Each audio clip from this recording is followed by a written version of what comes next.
पूरे देश में कांग्रेस पार्टी की जो स्थिति है वो वैसे ही खराब दिखती है। उनकी जो छवि है वो खराब हो गई है और ये हुई तब से है जब से भाजपा सत्ता में आई है, या हम यूँ कहें कि प्रधानमंत्री नरेंद्र मोदी जब से सत्ता में आए हैं तब से कांग्रेस की छवि पूरी की पूरी खराब हो गई। एक स्टेट बची थी, यहाँ पर कांग्रेस की छवि थी और दमदार एक लीडर भी थे कैप्टन साहब, और वो जो फैसले ले रहे थे लोग मान भी रहे थे। एक बहुत बड़ा आंदोलन किसानों का, उसमें भी वो जिस तरह से उसका प्रतिनिधित्व कर रहे थे वो भी देखने को मिला। और अब उसी स्टेट के अंदर, वो एक स्टेट बची थी, उस स्टेट के अंदर भी स्थितियां खराब होती ही जा रही हैं और ऐसा लग रहा है कि जैसे कांग्रेस टुकड़े टुकड़े हो गई है। और कारण नवजोत सिंह सिद्धू की जो इच्छाएं थी या उनके क्या है वो क्या कर रहे थे, लेकिन उनकी वजह से अब पूरी की पूरी कांग्रेस ही टूटती बिखरती नज़र आ रही है और सारे के सारे जो सवाल हैं वो सिद्धू की तरफ घूम गए हैं और सिद्धू जी मानने को तैयार नहीं हैं। वो अपनी बात पर अड़ियल है और ऐसा लगता है जैसे वो चाहते हैं कि करप्ट लोग ना हो, सारे के सारे लोग अच्छी छवि वाले हों। और जिस तरह का उन्होंने एक वीडियो मैसेज जारी किया था उसके अंदर जिस तरह से उन्होंने कहा, तो उससे पार्टी के ऊपर भी सवाल उठ गए कि पार्टी के अंदर ही कुछ गलत लोग हैं। लेकिन इसके ऊपर बात करेंगे। बात करने के लिए हमारे साथ हैं कांग्रेस पार्टी के डिस्ट्रिक्ट जनरल सेक्रेटरी और मीडिया इंचार्ज अश्विनी हांडा जी। सर, आपका बहुत बहुत स्वागत है। बहुत बहुत धन्यवाद। अच्छा, ये जो भी हो रहा है पंजाब के अंदर, जो भी गतिविधियां हो रही हैं, उसमें आप लोग किस तरह से देख रहे हैं? देखिए, मुझे लगता है आपने एक शब्द का प्रयोग किया कि कांग्रेस की छवि खराब होगी। उससे मैं आपकी बात से सहमत नहीं हूँ। आपका जो शब्द है वो ये होना चाहिए था कि कांग्रेस की स्थिति खराब होगी। छवि और स्थिति में अंतर है, तो स्थिति हम मानते हैं। आपको लगता है कि आपकी छवि ठीक है, स्थिति खराब है? हाँ, ये सिचुएशन जो है, मैं आपको बताऊं, मैंने शब्द बहुत सोच समझ के कहा है। आपने कहा, लेकिन मैं ये चाहता हूं कि आप इस शब्द का प्रयोग ना करें कांग्रेस के लिए, क्योंकि कांग्रेस का इस शब्द का प्रयोग तब कर सकते हैं कि अगर हमने भाजपा से कम वोट लिए हों। भाजपा गणित में आगे निकल गई वो अलग बात है। भाजपा को देश के अंदर 2019 में 18 करोड़ लोगों ने वोट किया और कांग्रेस को 11 करोड़ के लगभग किया और बाकी सब मिला के 25 करोड़ वोटिंग है जो विपक्ष के पक्ष में हुई थी। लेकिन भारत के अंदर भाजपा का गणित सही बैठा और भाजपा गणित में आगे निकल चुकी और निकल गई, उसकी वजह से आज उनके पास सरकार है। ठीक है।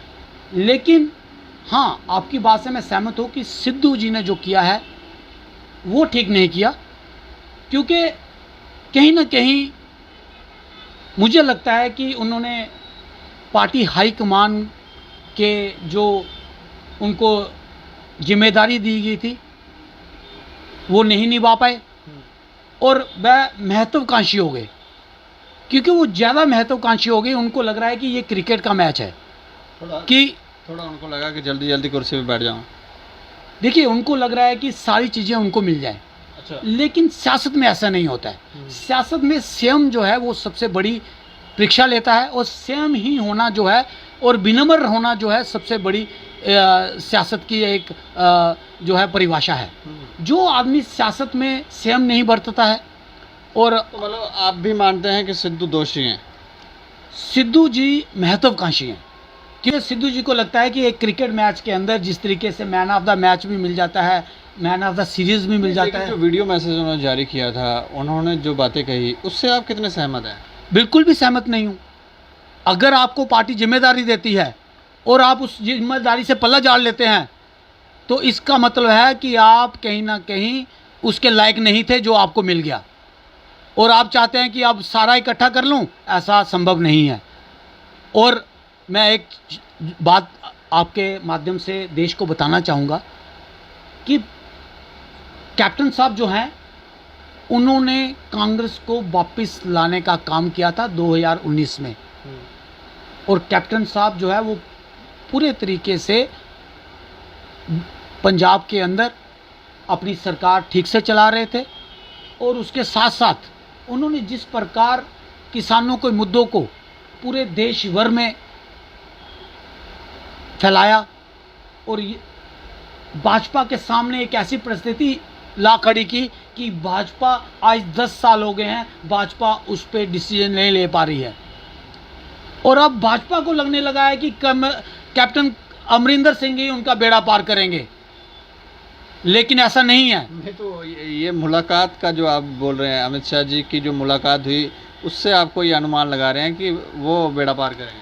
हाँ, मेरा इशारा उसी ओर है कि भाजपा की केंद्र सरकार पूरी तरह से 10 महीनों से चले आ रहे किसानों के आंदोलन को कुचलने में लगी हुई थी और उनको ऐसा कोई मुद्दा नहीं मिल रहा था कि जिससे वो किसानों के आंदोलन को ख़त्म कर पाए। और अब उनको लगने लगा है कि कैप्टन उनके पास ऐसा तुरूप का पत्ता आ गया है कि वो इस आंदोलन को ख़त्म करा सकता है। तो मैं आपको विश्वास से कहता हूँ और आपके चैनल से कहता हूँ, अगर कैप्टन साहब भारतीय जनता पार्टी ज्वाइन करते हैं, पहले तो उन्होंने इनकार कर दिया, साफ इनकार इसलिए किया कि जो 10 महीनों का एजिटेशन किसानों का है उसको वो कैसे न्याय दिला पाएंगे।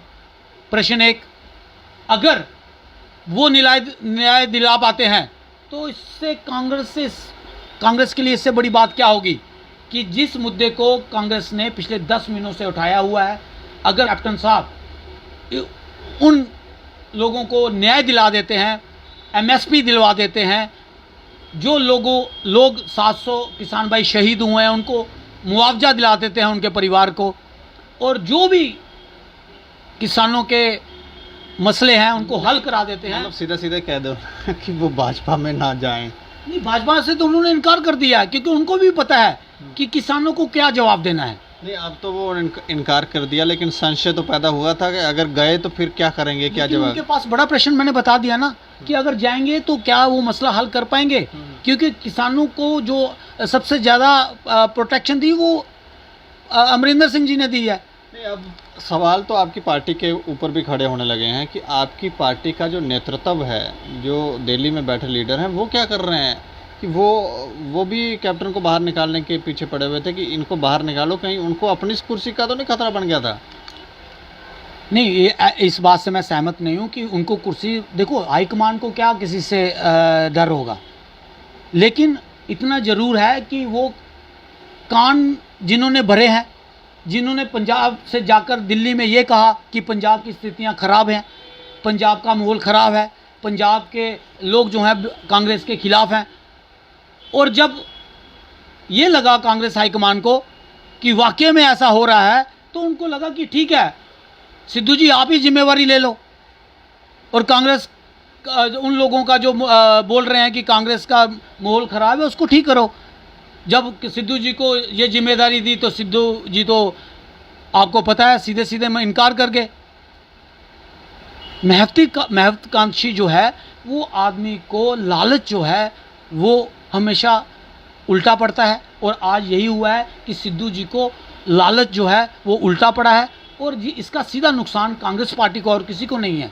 सीधा सीधा आज कांग्रेस के जो है वो वहाँ पे धड़े पर बन चुके हैं। लेकिन इसमें से एक चीज़ अच्छी निकल के आई है जिसकी मैं सराहना करूँगा कि हाई कमान ने दलित मुख्यमंत्री देकर अपनी सूझबूझ का परिचय दिया है। देखो अगली बार सरकार थोड़ी आएगी, मुख्यमंत्री 2-4 महीने ही हैं। देखिए 2-4 महीने का मुख्यमंत्री नहीं है। मुख्यमंत्री जो है, अगर सरकार पंजाब में इसी सरकार के चलते हम सरकार बनाते हैं तो निश्चित तौर पर मुख्यमंत्री जो है वो चल रहे हैं वही कंटिन्यू करेंगे।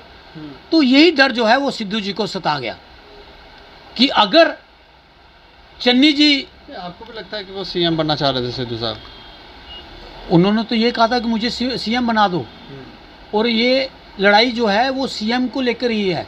सिद्धू जी को ऐसा लगता है कि किसी को भी बोलने से वो सीएम बन जाएंगे, ऐसा नहीं है। आपको लोगों के बीच में रहना पड़ेगा, लोगों के मुद्दों को हल करना पड़ेगा, और लोगों की जब समस्याएं, जब लोग आपसे जुड़ जाते हैं तो निश्चित तौर पर आप सीएम बन सकते हैं। उसके लिए मेहनत कीजिए, आपको उन्होंने पदभार दिया है, आपको प्रदेश अध्यक्ष इसीलिए बनाया कि अगर आप कांग्रेस को जीत दिलाते हैं तो निश्चित तौर पे आप भी सीएम होते। आप भी आप सारे के सारे लोग ही सिद्धू के खिलाफ हो गए हैं। नहीं, सिद्धू के खिलाफ नहीं है, सिद्धू जी के आचरण के खिलाफ है। जो आचरण सिद्धू जी ने दिखाया है और पार्टी हाईकमान को जिस तरीके से जुठलाया है, पार्टी हाईकमान ने विश्वास दिलाया था सिद्धू के तो ऊपर। अगर वो कहते हैं कि करप्ट लोगों को बाहर निकालो, तो आपको कोई दिक्कत है पार्टी में? पार्टी को करप्ट लोग नहीं बाहर होने चाहिए? उंगली दिखाए ना, कौन करप्ट है, किसने करप्शन की है, नाम बताएं उसका, सार्वजनिक करें तो वो कि कह तो किसने। रहे थे कि पार्टी के अंदर कुछ ऐसे लोग हैं। कुछ ऐसे लोग हैं, लेकिन ये नहीं बताया कि कौन है। अगर वो बताएं तो उन पे एक्शन लेगी पार्टी, अगर ऐसा भ्रष्टाचार है तो। लेकिन ऐसा तो कुछ नहीं, आप कहोगे कि हमाम में सब नंगे हैं, ऐसे कैसे है? भ्रष्टाचार जो है वो उसको न्यायालय है। अगर आपको लगता है कि भ्रष्टाचार हुआ है तो कानून आपके सामने है, कानून का पक्ष लीजिए, कानून के तहत कार्रवाई होगी। लेकिन अश्विनी जी, एक बात तो मानने वाली है कि पूरे देश की तरह एक जगह बची थी, एक स्टेट बची थी, वहाँ पर भी अब ख़त्म ही है कांग्रेस। तो अब क्या आगे, क्या पार्टी क्या रणनीति बनाएगी? मतलब टेंडरफेस आप क्या चाहते हैं कि इस गतिरोध में कांग्रेस जो है पंजाब में नहीं आएगी? मुझे आप अगला विकल्प बताइए कि कौन सी पार्टी है जिसने पिछले 9 साल से सेवा की है पंजाब की, आतंकवाद पूरी तरह से ख़त्म किया है। कांग्रेस ही अकेली पार्टी है जिसने पूरी तरह से आतंकवाद पंजाब के अंदर ख़त्म किया। अब तो फूट पड़ गई है, हर बंदा अपने अपने बोल रहा है। वो कह रहे हैं ये लीडर ही नहीं है हमारे पास, यहाँ पे कोई फैसला ही नहीं ले पा रहा, कोई है ही नहीं। देखिए, ऐसा कहना गलत है कि लीडर नहीं है। अगर पंजाब में चन्नी जी सरकार चला रहे हैं और आने वाले दिनों में देखोगे कि किस तरीके से जो हमारे पिछड़े हुए लोग हैं और जिस तरीके से आज परिस्थितियां बनी हैं, ये कुछ क्षणों के जो घने बादल हैं वो छंटने में उसको ज़्यादा देर नहीं लगेगी। ये आधे तो छंट चुके हैं और कुछ ही दिनों में आपको सारी स्थिति साफ हो जाएगी। क्योंकि सिद्धू जी अगर अध्यक्ष के तौर पर काम नहीं करते हैं तो कांग्रेस के पास बहुत सारे विकल्प हैं। कांग्रेस सिद्धू जी से नहीं चलती है। कांग्रेस 125 साल पुरानी पार्टी है और सिद्धू जी के कहने पे जो है वो मुख्यमंत्री भी नहीं बदले जाते। ये सिद्धू जी को स्पष्ट करना। बदलवाया उन्होंने, ये तो माने ना, बदलवाया उन्होंने। नहीं, कैप्टन ने उनसे पहले ही इस्तीफा दे दिया। सिद्धू जी तो बाद में पहुंचे हैं। कैप्टन ने खुद ही इस्तीफा दे दिया। कैप्टन जी ने ये कहा कि मेरी बात सुनी नहीं जा रही है, मुझे ह्यूमिलेशन फील हो रही है, इसलिए मैंने इस्तीफा दे रहा हूँ। कान तो भरे, इतना बड़ा लीडर, छोटी सी बात नहीं सुनी जा रही है, इस्तीफा नहीं देगा। लेकिन कहीं कान तो भरे, आप खुद ही बोल रहे हैं कान भरे। कान किसने भरे? सिद्धू जी ने। देखिए, ये फैसला तो हाईकमान को करना था और हाईकमान का ये फैसला निश्चित तौर पर जो है वो कांग्रेस के पक्ष में नहीं रहा है। और कांग्रेस, मैं चाहता हूँ और सभी जो कार्यकर्ता हैं वो ये चाहते हैं कि इस मसले का हल जल्द से जल्द होना चाहिए और कांग्रेस पार्टी को अध्यक्ष जो है वो बहुत ही आवश्यक है, वो जल्दी से जल्दी मिलना चाहिए। नया सीएम है, वो बचा पाएगा कांग्रेस की छवि पंजाब के अंदर? बिल्कुल, हम इसी सीएम के रहते हम कांग्रेस फिर से सरकार बनाने जा रही है पंजाब की। और लोगों को भी पता है कि भारतीय जनता पार्टी के पास सिर्फ 3 विधायक हैं। तो भारतीय जनता पार्टी को लगता था कि वो कैप्टन को अपने पाले में कर लेंगे, लेकिन इतना आसान नहीं है। क्योंकि कैप्टन के पीछे उन 10 महीनों का एजिटेशन है जो किसानों ने किया है उस पार्टी के खिलाफ, जिस पार्टी ने हर मौके पर, हर जगह पर किसानों की बदनामी की है, किसानों को आतंकवादी कहा है, आंदोलनजीवी कहा है। और पिछले 10 महीनों में ठंड में, गर्मी में और बारिश के अंदर जिस तरीके से किसानों ने 700 लोगों की शहादत दी है, उसकी जिम्मेवार सिर्फ और सिर्फ केंद्र की सरकार भारतीय जनता पार्टी है। चलिए, शुक्रिया हमसे बातचीत करने। बहुत बहुत शुक्रिया। ये तो कह रहे हैं कि नए सीएम जो हैं चरणजीत सिंह चन्नी जी, वो कांग्रेस का अस्तित्व पंजाब में बचा लेंगे और वापस से ये लोग सरकार बनाएंगे। लेकिन अभी जो चीज़ें क्लियर होती हुई दिख रही हैं, या दिखता तो यही है, अटकलें भी यही लगाई जा रही हैं कि अब कांग्रेस का अस्तित्व पंजाब के अंदर ख़त्म हो गया है और कांग्रेस पूरी तरह से पंजाब के अंदर भी टुकड़े टुकड़े हो गई है। बाकी आप राय ज़रूर रखें, आपको क्या लगता है, और देखते रहें दैनिक सवेरा समाचार। मुझे और मेरे सहयोगी अरुण डोगरा को दें इजाज़त। नमस्कार।